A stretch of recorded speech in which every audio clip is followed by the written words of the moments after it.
నేను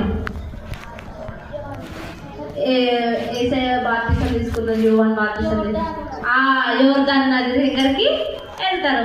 అక్కడ వాళ్ళు ఏం తీసుకొని పోతారు? మరి కట్టె నరకాలంటే ఏం కావాలి? ఏం కావాలి? చేతులతో నరుకుతారా? కాళ్ళతో నరుకుతారా? గొడ్డలు కావాలి. అయితే ప్రతి ఒక్కరు ఏం తీసుకున్నారు? మంచిగా సంతోషంగా. వాళ్ళతో పాటు ఎవరు వెళ్ళారు? వాళ్ళు వేడుకున్నారా లేదా? ఎలీషా నువ్వు మాతో కూడా రావాలని. అప్పుడు ఎలీషా ప్రవక్త వాళ్ళతో కూడా వెళ్ళినప్పుడు ఏమైంది? వాళ్ళు ఏం చేస్తారు? ఒక్కొక్క దిక్కున ఏం చేస్తారు? వాళ్ళు వెళ్ళింది దేనికి?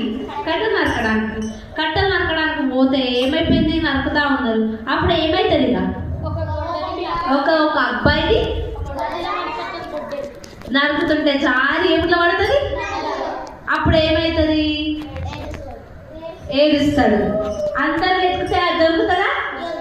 అది బరువు ఉంటుంది కాబట్టి వాటర్లో పడితే మనకు అనిపిస్తుంది. ఇప్పుడు ఏమైనా వాటర్లో మనం ఒక 10 రూపీస్ కాయిన్ వేసినాం అనుకో, ఇప్పుడు మన ఆరిజన్ అనుకో, అక్కడ పోయి ఒక కాయిన్ కానీ ఏదన్నా ఒకటి బరువైన వస్తువు వేసాం, అది మనకు దొరుకుతుందా?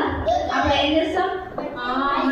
నా పైసలు పోయినాయి అని ఏడుస్తారా లేదా? ఏడుస్తారా లేదా కదా? మరి ఇప్పుడు ఆ అబ్బాయి కూడా ఏడుస్తుందంట. అది మనదే మనది కావాలి, వేరే వాళ్ళ దగ్గర తీసుకొని వచ్చినా అని ఏడుస్తా ఉంటే ఎంత వెతికినా కానీ దొరకదంట. అప్పుడు ఎలీషా ఏం చేస్తాడు? ఒక కొమ్మ తీసుకొచ్చి ఏమంటాడు? ఆడ వేయాలి. అది ఎక్కడ పడ్డదో స్థలంలో ఏమంటే అప్పుడు ఏమవుతుంది? అద్భుతం జరిగింది కదా అక్కడ. ఏమవుతుంది? ఇంకా గొడ్డలు ఏమవుతుందంట? పైకి వస్తుందంట. ఎంత అద్భుతం కదా! కథ ద్వారా మీరు ఏం నేర్చుకున్నారు?